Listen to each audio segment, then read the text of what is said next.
Supreme court ने 28 जुलाई 2017 को उस वक्त के वजीर आजम नवाज शरीफ को नाअहल करार देकर उसी दिन शरीफ खानदान के खिलाफ नैब को 3 रेफरेंसेस दायर करने का हुक्म दिया। 9 माह बाद आम इंतखाबात से 19 दिन कबल 6 जुलाई 2018 को इस्लामाबाद के एहतसाब अदालत नंबर 1 के जज मोहम्मद बशीर ने ऑन फील्ड रेफरेंस में नवाज शरीफ को 8 मिलियन पाउंड और 10 साल कैद, मरियम नवाज को 2 मिलियन पाउंड और 7 साल कैद जबकि कैप्टन सफदर को 1 साल कैद की सजा सुनाई। 19 सितंबर 2018 को इस्लामाबाद हाई कोर्ट की जस्टिस अतहर मिनल्लाह और जस्टिस मियां गुल हसन औरंगजेब ने ट्रायल कोर्ट के फैसले को मुअत्तल करके 5 लाख मुचलकों की आवाज रिहाई का हुक्म दिया। नवाज शरीफ, मरियम नवाज और कैप्टन सफदर उसी दिन अडियाला जेल से रहा हो गए।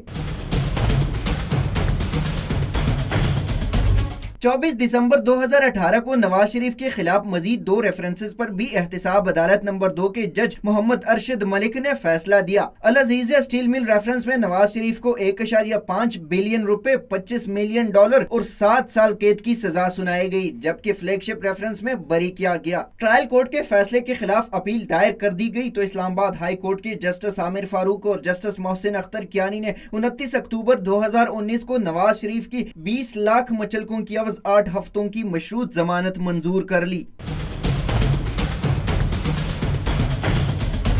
1 सितंबर 2020 को 22 माह बाद इन अपीलों पर समाअत हुई जिसमें नवाज शरीफ को 10 दिन में सरेंडर करने का मौका दिया गया। नवाज शरीफ के पेश न होने पर अदालत ने 15 सितंबर को नाकाबिले जमानत वारंट गिरफ्तारी जारी की। अदालती हुक्म पर इश्तिहार जारी हुई जिनकी तहमील के बाद 2 दिसंबर 2020 को नवाज शरीफ को इश्तिहारी करार दिया गया जबकि बाद में 24 जून 2021 को नवाज शरीफ की ऑन फील्ड रेफरेंस और अल अजीजिया में दायर अपीलें मुस्तरद कर दी गई। प्रोडक्शन टीम के साथ ज़शान सैयद।